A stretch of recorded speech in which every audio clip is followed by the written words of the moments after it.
All right, Shalom. Before I get started, I want to give all glory, honor, and praise to Yahweh, Bahashem, Yahweh Shah, Bahashem, Rakakadash. I want to give double honors to the men that taught me this word. I want to give honor and respect to the brothers that's out there laboring, edifying, rightly dividing the word in truth and sincerity. And I want to say Shalom to the brothers and sisters. Yeah, that's the Akim Wa Akwathium. All right, and what I want to get into tonight, is adultery, you know. And the reason I want to get into this, reason I want to get into adultery is because a lot of people don't understand what adultery really is. They think if a woman sleep with another man when she's married, that's adultery. Now, that's true. That's a sin. But they think also if a man sleep with a woman while he's married, that's adultery. And that's not true. All right. And we're going to get into that. But first, to start off, I want to get into, let's go to 1 Corinthians chapter 11. Start at 3. It said, but I will have you know that the head of every man is a Mashiach, and the head of the woman is the man, and the head of a Mashiach is the Most High. So it's an order. And let's go down to 7, and it said, for a man indeed ought not to cover his head, for as much he is the image and glory of the Most High, but the woman is the glory of the man. For the man is not of the woman, but the woman of the man. Neither was the man created for the woman, but the woman for the man. So before we even get started on I go into these precepts, I want you people, especially you women out there, to know the order. And the order is that it's the Most High, Yahweh Shah, okay, who y'all ignorantly call Jesus Christ, and the man, then the woman, then the child. The man, woman, child. Above the man is not the woman. Okay, it's not it's not 50-50. The man is over the woman, and that's biblical. You see it right here. That don't mean, you should treat your woman, messed up, beating on her and all of that. What I'm telling you, ladies, is that you're not over the man. Okay, like it said, the man, it says, for as much as he is the image and glory of the Most High, but the woman is the glory of the man. All right. So I just wanted to start it off that let you ladies especially know that it is an order. OK. Whatever this society is teaching you is wrong. It's an order. All right. Now, let's get started because we on adultery. All right. And really, I could nail this with a couple scriptures, but I'm going to take you through. I'm going to give you a full meal of what is adultery. Okay. And what's not adultery. All right. And we're going to start off in Deuteronomy 22. And we go to 13. And it said, if any man take a wife and go into her, and it says go into her, because that's marriage is not. Now, in this society, yeah, you get a piece of paper and you marry. But biblical marriage, a marriage according to the Most High, Yahweh Bashem, Yahweh Shah, marriage is sex. So if it wasn't no girlfriend and boyfriend, okay, when a woman came to a certain age, her father married her off. All right. It wasn't, she didn't get the pick and I want this dude over here and all these type of things that you women could do now. No. Your father, you belong to your father. Then he married you off and you belong to your husband. All right. He that getteth a wife getteth a possession. All right. So now, back in Deuteronomy 22 and 13, if any man take a wife and go into her and hate her and give occasion of speech against her and bring up an evil name upon her and say, I took this woman and when I came to her, I found her not a maid. All right. Now, what is a maid? Let's look that up because that's going to clarify things. That's going to give you a little bit more insight. All right. Strong's H 1331. Bethulim. Bethulim. Bethulim, and that's in the Hebrew. And a maid is virginity. So men, ladies back in the day, your virginity was precious. It's not like now where you can go around, date. You just slept with all these dudes. You can date and sleep with men. And then, no, you couldn't do that back in the day because you was counted as a hoe or harlot. All right. In the in antiquity, your father, once you got of age, he married you off because that stopped whoredom in Israel. OK, and we going to go through this thing. But I had to let you know a maid was a virgin. Once you wasn't a virgin, you're not a maid anymore, and you were counted as a harlot. All right. In antiquity, women only knew one man, which was their husband. OK, so now back in it, and it says back in 14, and it said, and give occasions of speech against her and bring up an evil name upon her, as you see an evil name. OK, listen. And say, I took this woman, and when I came to her, I found her not a maid, not a virgin. Then shall the father of the damsel and her mother take and bring forth the tokens of the damsel's virginity unto the elders of the city of the gate. Now, the token was the blood, okay? Because when you go into that word token, let's just do it for edification's sake. When you go into tokens, oh, they might not have it. Let me see.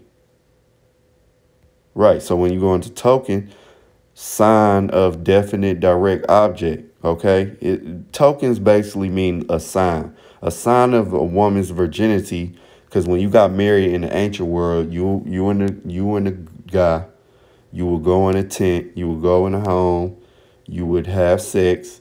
The woman would bleed on a cloth, and that would be a sign of her virginity. But if that didn't happen, that would be a sign that she already slept with somebody else, and she would be counted as a harlot. All right. So, and the damsel father shall say unto, oh, wait, back in 15, then shall the father of the damsel and her mother take and bring forth the tokens of the damsel's virginity unto the elders of the city in the gate. And the damsel father shall say unto the elders, I gave my daughter unto this man to wife, and he hated her. And lo, he have given occasion of speech against her, saying, I found not thy daughter a maid, a virgin, and yet these are the tokens of my daughter's virginity. Okay. And they shall spread the cloth before the elders of the city, and the elders of the city shall take that man and chastise him. All right. And they shall immerse him in 100 shekels of silver and give them unto the father of the damsel. So if the guy proved to be a liar, he had to give up 100 shekels of silver to the father. Okay. All right, continuing on, because he have brought up an evil name upon a virgin of Israel. See, this was key, a virgin, okay? You ladies had to be virgins. All right, it's not like no. All right, and she shall be his wife. He may not put her away all his days. But if this thing be true, and the tokens of virginity be not found for the damsel, then she shall be brought out. Then they shall bring out the damsel to the door of her father's house, and the men of her city shall stone her with stones that she die, because she have wrought, and the word for wrought means work, wrought folly in Israel to play the whore in her father's house. So shalt thou put evil away from among you. All right. So they didn't play that in antiquity. You women got a lot of liberty now. You know what I'm saying? You can date, you can choose boyfriends, you can sleep with whoever you want. That wasn't the case in antiquity. All right. Your father a lot of you ladies, as well as us men, we would be married. OK, a lot of us would probably have more than one wife, you know, and we about to get into that. All right. So the next scripture I want to get into. Let's go to Leviticus. All right. Leviticus 20:10 it say, and the man that committeth adultery with another man's wife, and the man that committeth adultery with another man's wife, even he that committeth adultery with his neighbor's wife, the adulterer and the adulteress shall surely be put to death. Okay? So if you was found sleeping with another man's wife, guess what? You and her got put to death. Now, when you read down, it talks about, basically if she didn't authorize it, then, if she was a virgin and she didn't authorize you to take her or whatever, then you had to pay. But basically, like in this society, you could sleep with another man's wife and it's nothing. But in antiquity, you would be put to death because it was serious. All right. Now from there, let's go to Judges. All right. Because now we about to go into this thing. Shalakia.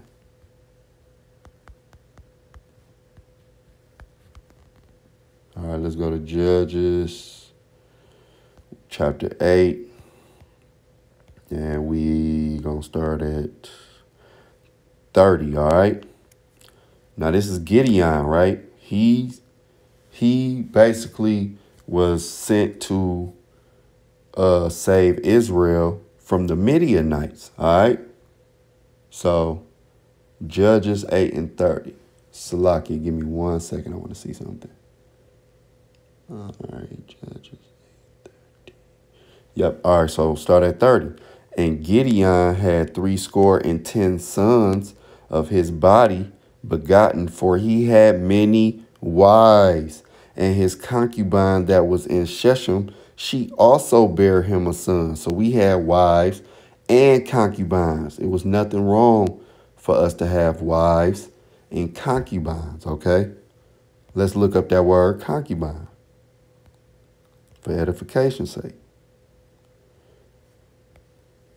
Strong's H 6370. Pelegesh. Pelegesh. All right. And Second entry. All right. So Pelegesh in the Hebrew, concubine, paramour, and it's not really given, but a concubine basically will be like a lesser wife, A lot of times a concubine was a slave, one of your wives, because in antiquity, our wives had what they call handmaids, which were slaves, really, okay? And we finna get into everything, all right? Let's go into Genesis, chapter 25. And we're going to start at 25. No. I'm sorry. We're going to start at 1. All right, everybody know, we can all agree that Abraham was a man of the Lord, correct? Right. All right. So it says right here, and we all know that Abraham was married to Sarah, right? But he had other wives, all right? Then again, Abraham took a wife and her name was Keturah, okay? So he had another wife named Keturah. Now let's scroll down to 25. Is it 25? No. I'm sorry, Salaki. Let's scroll down to 12. Now these are the generations of Ishmael, Abraham's son, whom Hagar, the Egyptian, Sarah's handmaid, bare unto Abraham. So he had Keturah, but he had Ishmael, his son from Hagar, who was his wife Sarah's handmaid, a.k.a. slave. Just for edification's sake, let's look up the word handmaid. Strong's H 8198. Shifcha. Shifcha, okay? Maid servant, slave girl, maid servant as belonging to a mistress. All right, we get the point. So like I said, Sarah, handmaid, was also Abraham's wife, okay? All right, because he had Keturah, Hagar, Sarah. All right, let's keep rolling. And we pretty much got it right here, but we're going to get into it even deeper. Next, we're going into 2 Chronicles, chapter 11. All right, we're going to 2 Chronicles, chapter 11. We're going to start at 21. And this is going into Rehoboam. And Rehoboam is who? King Solomon's son. All right. And Rehoboam, starting at 21. And Rehoboam loved Maacah, the daughter of Absalom, above all his wives and concubines. For he took 18 wives and threescore is 60 concubines, and begat 28 sons and threescore daughters. So he had, matter of fact, let's do this just for edification's sake. All right. NIV, Rehoboam loved Maacah, daughter of Absalom, more than any of his other wives and concubines. In all, he had 18 wives and 60 concubines, 28 sons and 60 daughters. Okay. All right. So Rehoboam, he was a king. Okay. He was the king over the southern kingdom after King Solomon. All right. Over Levi, Judah, and Benjamin, which was the southern kingdom. All right. He was a king. And if this was a sin, adultery, to have more than one wife, the Lord would have been broke it up. You know, he would have sent at least a prophet to him. And we finna get into everything. I'm just taking you through it. All right. So you can get a understanding of what's adultery for real. And I already read it basically in Judges 8 and 30. All right. But we gonna keep rolling. All right. Genesis 30, starting at 1. And when Rachel saw that she bare Jacob no child, and Rachel was Jacob's wife, and when Rachel saw that she bare Jacob no child, Rachel envied her sister and said unto Jacob, give me children, or else I die. All right. And Jacob's anger was kindled against Rachel, and he said, am I in the Most High stead, who have withheld from thee the fruit of the womb? And she said, behold, my maid, okay, her slave, Bilhah, go into her, and she shall bear upon my knees, that I may also have children by her. All right. So back in antiquity, say if you had your wife, or you was a lady and you had a slave and you couldn't have kids, you would give your slave to your husband. He would go into her and they would have a child, and that child would be yours. All right. Verse 4, and she gave him Bilhah, her handmaid, again, her slave, to wife, and Jacob went into her, and Bilhah conceived and bare Jacob a son. See? And Rachel said, the Most High have judged me, and have also heard my voice, and have given me a son. Therefore called she his name Dan. All right. So the handmaid had it, but it was her child, because the slave was basically Rachel. That was her property. All right. Now from there, let's go to 2 Samuel chapter 5. And we're going to start at 12. All right. Now this is King David. And King David was a man of the Lord. Everybody know that. All right. So if he started going off, which he did, but the Lord would let him know and chastise him. All right. Because Israel as a whole, when we went off, we got chastised as a nation. All right. But we're going to get into it. 2 Samuel chapter 5, starting at 12. And David perceived that the Lord has established. Wait, hold on. Let me see something.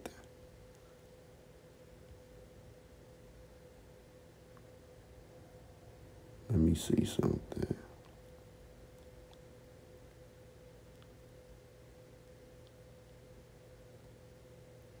It's a lot. Give me 1 second. 1 second.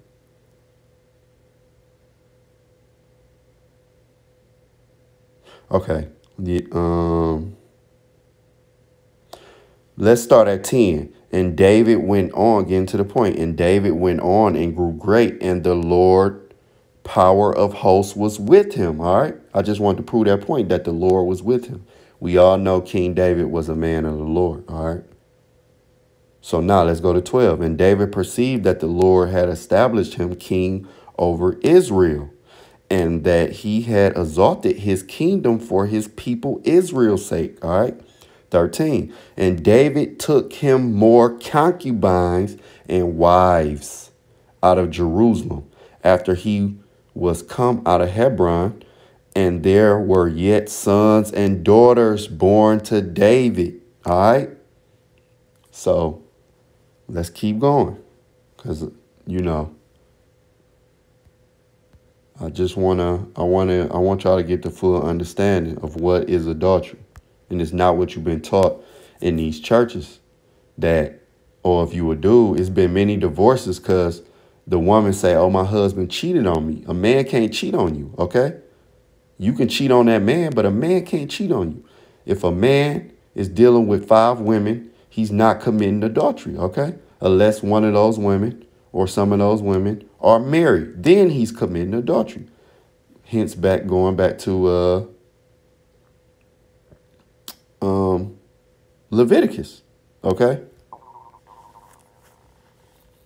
Even Judges, all right? So 2 Samuel chapter 11, all right? And basically, let's start at 9. All right, so this is King David, and some of us know about the story of Bathsheba, all right? Now, this is when King David went off. Now we about to get more in depth in adultery. All right, getting to the point. All right. Matter of fact,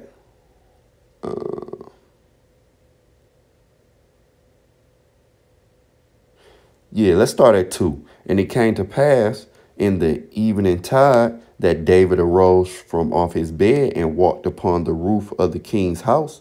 And from the roof he saw a woman washing herself, and the woman was very beautiful to look upon. And David sent and inquired after the woman, and one said, is not this Bathsheba, the daughter of Eliam, the wife of Uriah the Hittite? All right. Now, let's skip down to 9. But Uriah slept at the door of the king's house with all the servants of his lord, and went not down to his house. And when they had told David, saying, Uriah went not down into his house, David said unto Uriah, camest thou not from thy journey? Why then didst thou not go down unto thy house? And Uriah said unto David, the ark and Israel and Judah abide in tents, and my lord Joab and the servants of my lord are encamped in open fields. Shall I then go into my house to eat and drink and to lie with my wife? As thou livest, and as thou soul liveth, I will not do this thing. So David wanted basically, let's see. So, all right, let's just get the backstory. Slakia. What happened was, okay, and let's go to 4. And David, because we at 3, it said, and one said, is this not Bathsheba, the daughter of Eliam, the wife of Uriah, right? And David sent messengers and took her, and she came in unto him, and he laid with her, for she was purified from her uncleanliness, and she returned unto her house. And the woman conceived and sent and told David and said, I am with child. And David sent Joab, saying, send me Uriah the Hittite. Excuse me, slot. All right. And when Uriah was slacking, and David sent to Joab, saying, send me Uriah the Hittite. And Joab sent Uriah to David.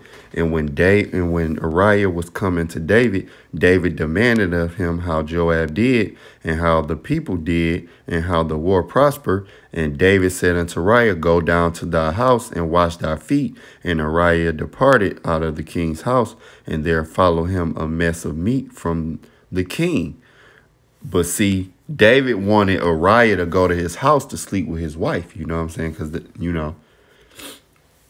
they had been at war. And he wanted him to do that because when Bathsheba told him he was pregnant, he was banking on that if he go sleep with his wife around the same time that David did, then they could just pawn the child off on Uriah. But that didn't happen, as you can see. Verse 9, but Uriah slept at the door of the king's house with all the servants of his lord, and went not down to his house. And when they had told David, saying, Uriah went not down into his house, David said unto Uriah, camest thou not from thy journey? Then didst thou not go down unto thine house? And Uriah said unto David, the ark and Israel and Judah abide in tents, and my lord Joab and the servants of my lord are encamped in the open fields. Shall I then go into my house and eat and to drink and to lie with my wife? As thou livest, and as thou soul liveth, I will not do this thing. And David said unto Slakia. And David said to Uriah, tarry here today also, and tomorrow I will let thee depart. So Uriah abode in Jerusalem that day and the morrow. And when David had called him, he did eat and drink before him, and he made him drunk. And at evening he went out to lie on his bed with the servants of his lord, but went not down to his house. So basically, Uriah still didn't go back home to sleep with Bathsheba. All right. So what King David did was, matter of fact, we just read 15, and he wrote in the letter saying, set ye Uriah in the forefront of the hottest battle, and retire ye from him, that he may be smitten and die. So he wanted him to die in battle, so he can just kill him off, basically. All right. So David was going off with this, right? All right, and skipping down, let's go to 17. And it said, and the men of the city went out and fought with Joab, and there fell some of the people of the servants of David, and Uriah the Hittite died also. Then Joab sent and told David all things concerning the war, and charged the messenger, saying, when thou hast made an end of telling the matters of the war unto the king, and if so be that the king's wrath arise, and he say unto thee, wherefore approach ye so now unto the city? When did ye fight? When ye did fight, know ye not that they would shoot from the wall, who smote Abimelech the son of Jerubbaal? Did not a woman cast a piece of a millstone upon him from the wall, that he died in Thebes? All right. Why went ye not nigh the wall? Then say thou, thy servant Uriah the Hittite is dead also. So that would appease David, because he wanted Uriah to go. So he basically kind of would be clear. All right. But going down, 19, but when we go down, matter of fact, when we go to chapter 12, and all right, let's skip to 9. And this is Nathan the prophet. He was sent to David. And this is the message. He said, wherefore hast thou despised the commandment of the Lord to do evil in his sight?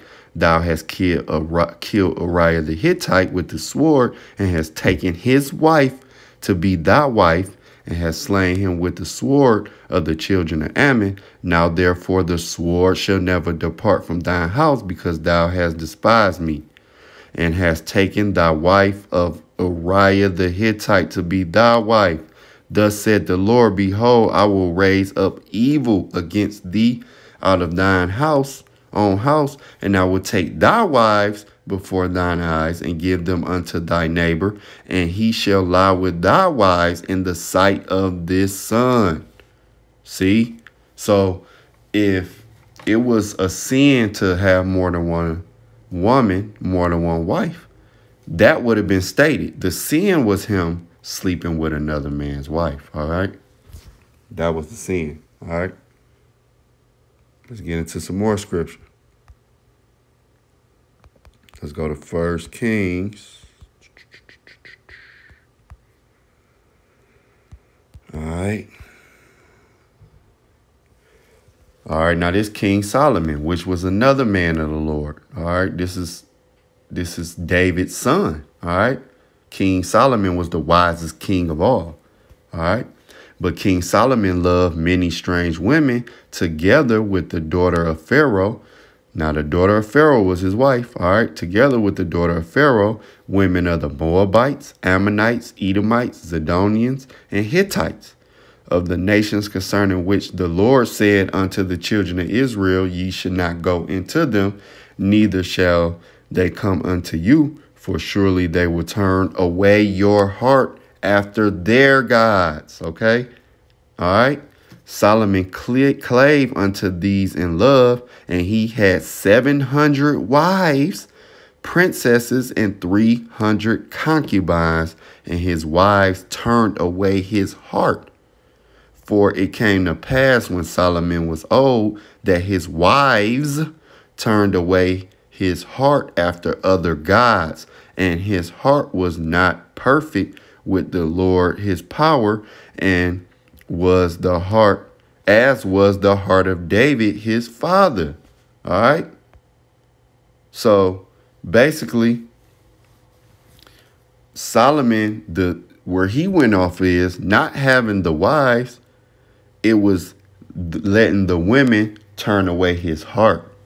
All right. And scriptures tell you, you know what I'm saying, about it's an abomination to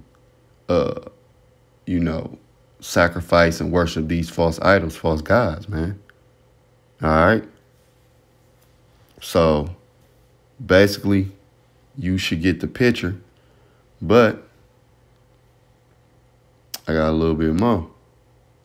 I want to go back to Deuteronomy 21. All right. Deuteronomy 21, 15. If a man have two wives, one be loved and another hated. Now this is the law. One be loved and another hated, and they have borne him they have borne him children, both the beloved and the hated. And if the firstborn son be hers that was hated, then it shall be, when he maketh his sons to inherit that which he hath, that he may not make the son of the beloved firstborn before the son of the hated, which is indeed the firstborn. All right. So if it was a sin, it would have been stated, no, you can't have more than one wife. All right. That was basically only for like if you was a bishop or something, or a priest. All right. Then you couldn't have all them wives. All right.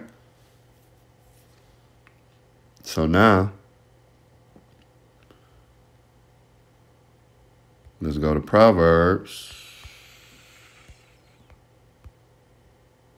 Chapter 6, starting at 29, and it said, so he that goeth into his neighbor wife, whosoever touches her shall not be innocent, right? So it don't say if you sleep with a woman while you marry. It say, so he that goeth into his neighbor's wife, whosoever touch her shall not be innocent. All right. And then we can go again, just backing it up, because we going all around with it. You go to Genesis 20 and you start at 1. And Abraham, now this is an account, right? And Abraham journeyed from thence toward the south country, and dwelled between Kadesh and Shur. and sojourned in Gerar. And Abraham said of Sarah his wife, all right, remember he had Keturah and Hagar, all right. remember back in what was that, Genesis 25, or back, he had Bilhah, he had Hagar, and not Keturah. No, that was Jacob who had Bilhah, but he had Keturah, and he had Sarah, and he had Hagar. But here going to count with him and Sarah. And Abraham said of Sarah his wife, she is my sister. And Abimelech, king of Gerar, sent and took Sarah. But the Most High came to Abimelech in a dream by night and said to him, behold, thou art but a dead man for the woman which thou hast taken, for she is a man's wife. That's adultery, okay? If she wouldn't have been married, he could have took her. Verse 4, but Abimelech had not come near her. And he said, Lord, wilt thou slay also a righteous nation? Said he not unto me, she is my sister? And even she herself said, he is my brother. All right. In the integrity of my heart and innocency of my hands have I done this. And the Most High said unto him in a dream, yeah, I know that thou didst this in the integrity of thy heart, for I also withheld thee from sinning against me. Therefore suffer I thee not to touch her. Now therefore restore the man his wife, for he is a prophet, and he shall pray for thee, and thou shalt live. And if thou restore her not, know thou that thou shalt surely die, thou and all that are thine. Therefore Abimelech rose early in the morning and called all his servants and told all these things in their ears. And the men were sore afraid. Then Abimelech called Abraham and said unto him, what hast thou done unto us? And what have I offended thee, that thou hast brought on me and on my kingdom a great sin? Thou hast done deeds unto me that ought not to be done. Right. So you see where the fear came in. It wasn't that, and this guy Abimelech probably had wives. It wasn't about how many women a man had.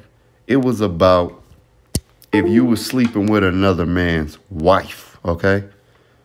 All right. I'm going to get this last precept, because we didn't touched. I didn't just about prove the point. So it's really not up for debate anymore. All right, Numbers 31:17. And it says, now therefore, and this is when we went to war, right? Now therefore, all right. 17. Now therefore kill every male among the little ones, and kill every woman that have known man by lying with him. But all the women children that have not known a man by lying with him, keep alive for yourselves. All right. So, because in war, women was spoiled. You was counted as spoiled. You see what I'm saying? You see where it said kill all the men and the little ones. But take the women and kill the women that was already married. And it said lying with man. Because when you lied with a man, that was your husband, And you couldn't lie with 2, 3, 4, 5. You would be a harlot, like we just proved in other scriptures, okay? So this is adultery. Adultery is when a man sleep with another man's wife, or if a woman sleep with anybody but her husband, all right? So I hope that was edifying. Until the next lesson, Shalom.